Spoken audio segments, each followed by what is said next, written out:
Hi guys, I'm Jasmine Karen from BCHM Block 31. So, ipapakita ko or gagawa tayo ng format gamit ang MS Word at gagamit din tayo ng different types of keyboard shortcut. So, let's start. So, pipindot tayo ng blank document. So, yan na. Gagawa na tayo ng title. Lalagay natin yung pangalan ko.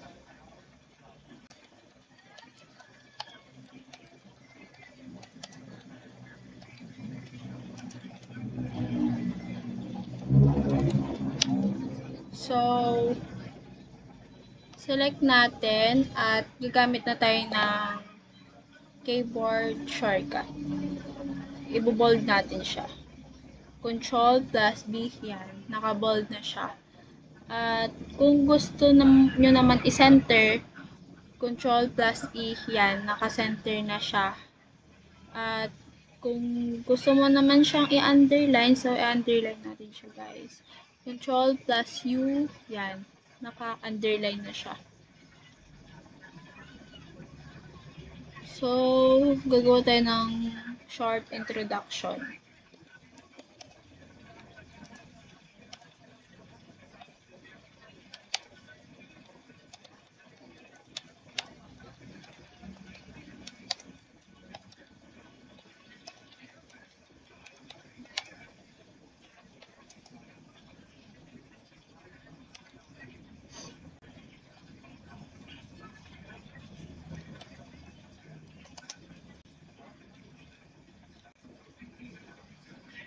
Ay.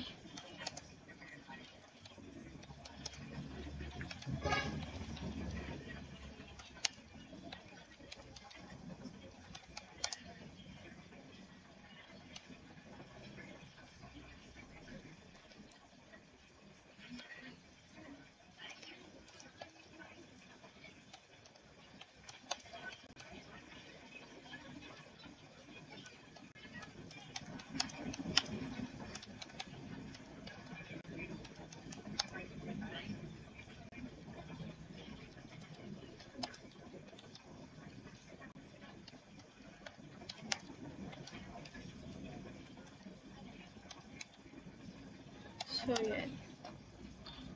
I-select natin siya, guys. Select natin siya. At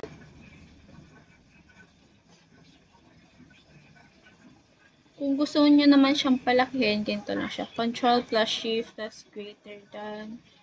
Pagpalitin, less than. Ganyan. So, i-select all natin siya. Control plus A, yan. Nakaselect na siya. At punta tayo dito sa taas, dito. Palitan natin yung font niya. Yan.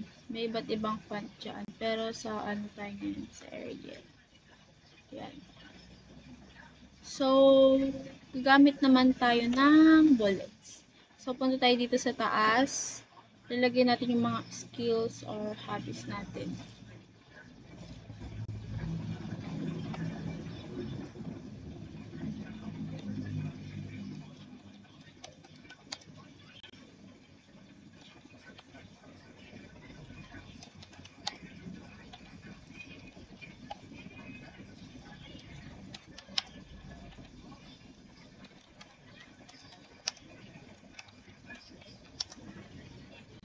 So, yan na guys.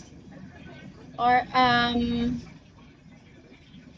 pag mag-insert ka naman ng picture dito lang sa taas. Yan. So, device. Tapos, dito. Insert. Yan. At punta dito sa gilid sa wrap text. At sa dulo, para mabilis mo siyang may ilipat.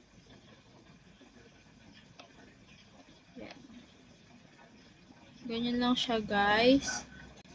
At kung gusto mo namang mag-copy, ito lang siya. Select mo siya.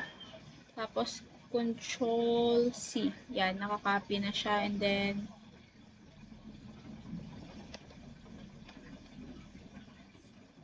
i-paste natin siya. Wait mo pa natin to. Baba. Control, ano naman siya? Control plus V. Yan. Nai-paste na siya. So, ganun lang naman kadali guys gumawa ng format sa MS Word. So, pag mag-save naman tayo, Control plus S. Yan.